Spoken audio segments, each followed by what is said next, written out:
Ya, waalaikumsalam, Bu Elvi. Terima kasih atas waktunya sudah menyempatkan hadir untuk melakukan wawancara ini ya Pak ya. Iya.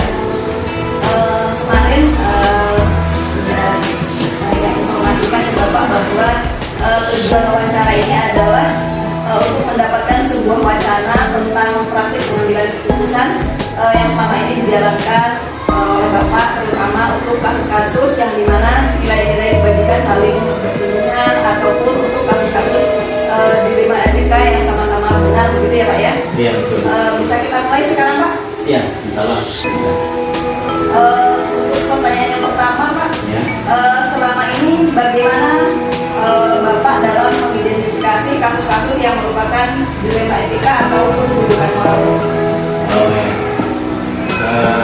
Yang pertama, mencari informasi atau menentukan investasi yang berhubungan dengan kasus-kasus di negara kita. Setelah itu menentukan suatu keputusan, bisa saja kalau memang itu memungkinkan kami sendiri ambil studi atau mungkin meminta dengan teman sejawat pendapat atau dengan guru yang senior. Untuk yang selanjutnya, bagaimana Bapak menjalankan pengambilan keputusan di sekolah Bapak, terutama untuk kasus-kasus di mana ada dua kepentingan yang sama-sama benar ataupun yang sama-sama mengandung nilai-nilai. Oh ya, dalam pengambilan keputusan ini harus dikembalikan kepada semua aturan. Ya. Setiap pengambilan keputusan saya selalu menjalin hubungan dengan rekan sejawat yang saya tadi, ada juga dengan sistemnya seperti musyawarah, tidak harus melibatkan semua guru. Guru-guru tertentu yang bisa diajak untuk memecahkan masalah tersebut. Lalu yang selanjutnya Pak, langkah-langkah atau prosedur seperti apa yang biasa Bapak lakukan selama ini? Seperti yang di awal tadi ada mencari informasi. Setelah informasi didapat, kami langsung ke misalnya masalah tersebut terjadi di kelas yang berhubungan dengan bank, ya kami datangi ke kelas atau ke mana, lalu untuk mewawancarai atau mengevaluasi terhadap objek, ya. Misalnya siswa, ya langsung kita wawancarai dengan siswa tersebut. Selanjutnya juga menganalisis untuk mengambil keputusan dari hasil wawancara atau hasil temuan di lapangan. Iya. Selanjutnya Pak, Ya. hal-hal apa saja yang selama ini Bapak anggap efektif dalam pengambilan keputusan pada kasus-kasus dilema etika? Ya, yang dianggap efektif menurut saya itu apabila ketika terjadi suatu kasus lalu diambil langkah untuk memecahkan masalah tersebut, pada pelaksanaannya apa yang saya harapkan juga sesuai dengan apa yang objek harapkan. Misalnya ada suatu permasalahan antara dengan guru, ya, semuanya menjadi sejalan. Demikian juga dengan apabila terjadi dengan peserta didik. Seperti itu. Lalu yang selanjutnya Pak, hal-hal apa saja yang selama ini merupakan tantangan dalam pengambilan keputusan pada kasus-kasus dilema etika yang Bapak alami? Oh iya, tantangan yang dihadapi dalam pengambilan keputusan apabila kurang diterima, misalnya dengan guru ataupun yang masalah yang berhubungan dengan siswa, itu suatu tantangan bagi saya untuk menyelesaikan kasus-kasus. Nah, yang selanjutnya nih Pak, apakah Bapak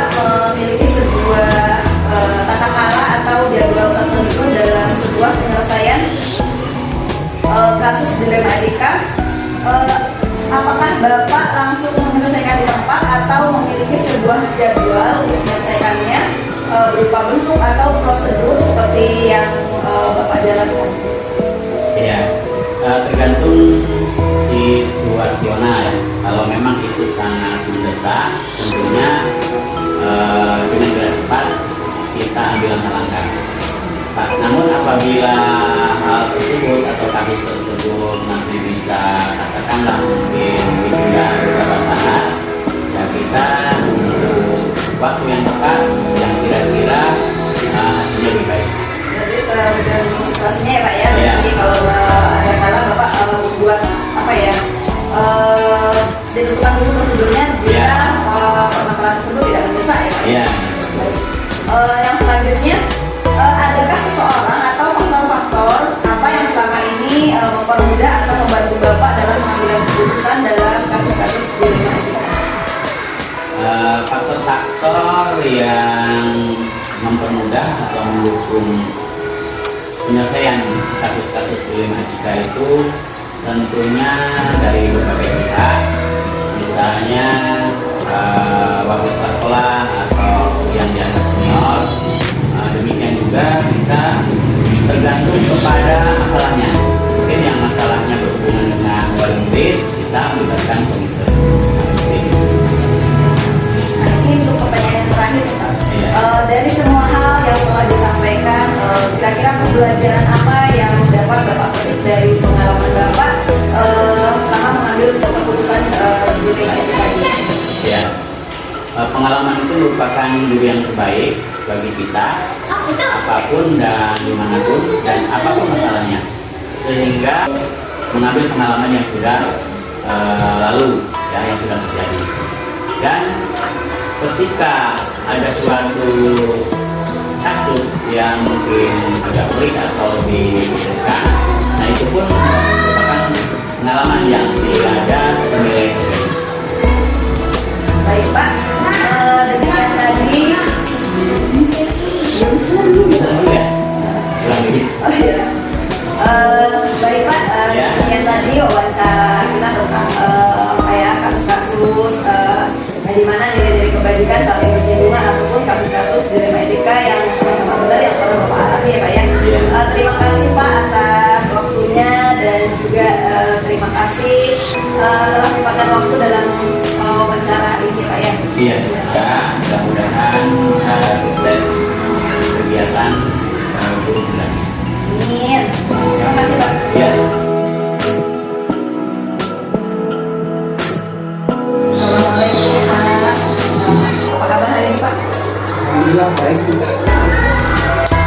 Sebelumnya terima kasih Pak sudah menyempatkan waktu mau saya wawancara ya Pak ya. Nah, seperti yang sudah saya informasikan beberapa kemarin bahwa ini saya akan melakukan wawancara kepada Bapak. Adapun tujuan dari wawancara ini adalah untuk mendapatkan sebuah wacana tentang praktik pengambilan keputusan yang selama ini dijalankan, terutama untuk kasus-kasus yang dimana nilai-nilai kebajikan saling bersinggungan ataupun untuk kasus-kasus dilema etika yang sama-sama benar begitu ya Pak ya. Bisa kita mulai Pak? Baik. Untuk pertanyaan yang pertama nih Pak, selama ini bagaimana Bapak dalam mengidentifikasi kasus-kasus yang merupakan dilema etika ataupun dirugikan orang? Baik, terima kasih. Sebelumnya perkenalkan saya Suharto dari SD Jakarta. Berkaitan dengan pertanyaan yang etika ini, itu permasalahan memang sering terjadi di sekolah, terutama yang dari masalah kasus dilema etik dan rujukan moral. Nah, di dalam dua kasus itu tentu kita harus tahu dulu pengertian dari dilema etik dengan rujukan moral. Tapi pada dasarnya permasalahan itu terjadi pada dua pihak. Yang pertama pihak murid, yang kedua juga pihak sekolah atau dalam hal ini tempat bimbingan. Kalau terjadi pada murid, tentu kita penyelesaiannya tidak bisa kepala sekolah bergerak sendiri, tidak bisa kepala sekolah menyelesaikan sendiri. Kepala sekolah tentu minta kepada wali kelas, terutama kalau di SD kan wali kelas. Cuma sekarang sudah ada BP diperbantukan. Beliau berdua inilah yang kita arahkan untuk menyelesaikan dan kita juga mensupport dari belakang. Jadi sesuatu yang mungkin belum selesai. Tapi ketika permasalahan itu terjadi pada Bapak Ibu guru, tentu ini banyak yang harus kita libatkan, terutama ya kedua guru tersebut mungkin yang lagi bermasalah. Kemudian kita koordinasikan juga dengan pengawas selaku pembimbing kita. Kalau memang bisa diselesaikan ya harus dibuat. Tapi pada intinya kita selesaikan dulu lah di dalam supaya tanggung jawab itu lebih baik daripada kita harus dulu. Seperti itu ya. Baik, Pak. Kira-kira nih Pak, selama ini bagaimana Bapak menjalankan pengambilan keputusan bersama Bapak, terutama untuk kasus-kasus di mana ada dua kepentingan yang sama-sama benar atau sama-sama mengandung kritik? Baik Mbak, memang benar kadang-kadang kita dilema ya. Di sisi lain ini permasalahan yang disesuaikan, di sisi lain itu banyak risiko. Tetap kita dalam mengambil keputusan kita tetap melibatkan semua pihak. Kita tidak bisa semua karena sekolah itu adalah kerjasama. Yang paling kita ambil tentu risiko yang paling kecil karena setiap keputusan pasti ada risiko. Nah, di mana yang paling kecil itu yang kita ambil berdasarkan hasil musyawarah koordinasi dengan teman-teman teman-teman yang ada di sekolah kita. Termasuk itu juga bisa kita.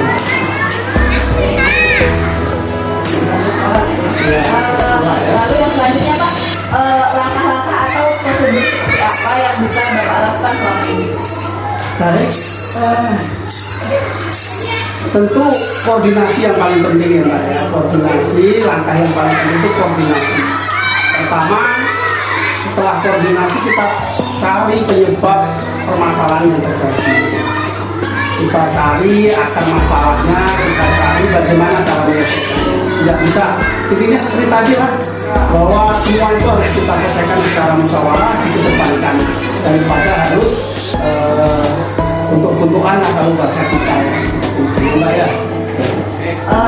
Lalu yang selanjutnya nih Pak, hal-hal apa saja yang selama ini Bapak anggap efektif dalam pengambilan keputusan pada kasus-kasus yang paling saya anggap efektif tentu koordinasi tadi. Tanpa koordinasi tidak akan efektif karena kepala sekolah tidak mungkin bisa menyelesaikan semua.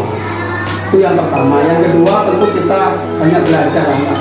Dan sekarang ini di era serba canggih ini kan banyak lah. Kita bisa belajar dari kasus-kasus yang ada di internet misalnya yang hampir sama dengan ini. Nah, itu mungkin salah satu hal yang paling efektif bisa saya rasakan ketika saya melaksanakan pengambilan keputusan. Selanjutnya Pak, hal-hal apa saja yang selama ini merupakan tantangan dalam pengambilan keputusan pada kasus-kasus di dalam kita? Semakin banyak yang kita minta pendapat, terus semakin banyak juga pendapatnya.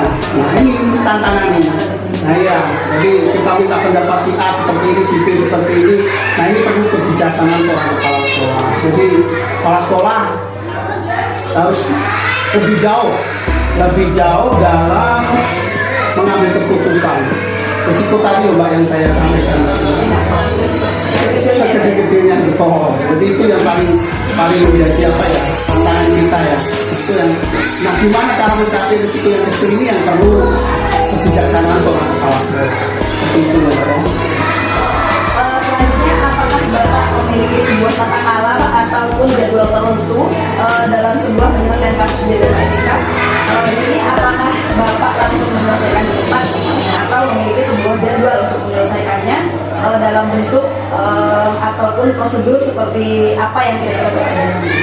Baik, karena setiap kejadian itu sifatnya apa ya, tidak kontinu. Kadang-kadang ya, kadang-kadang kan kalau lagi damai tidak ada masalah.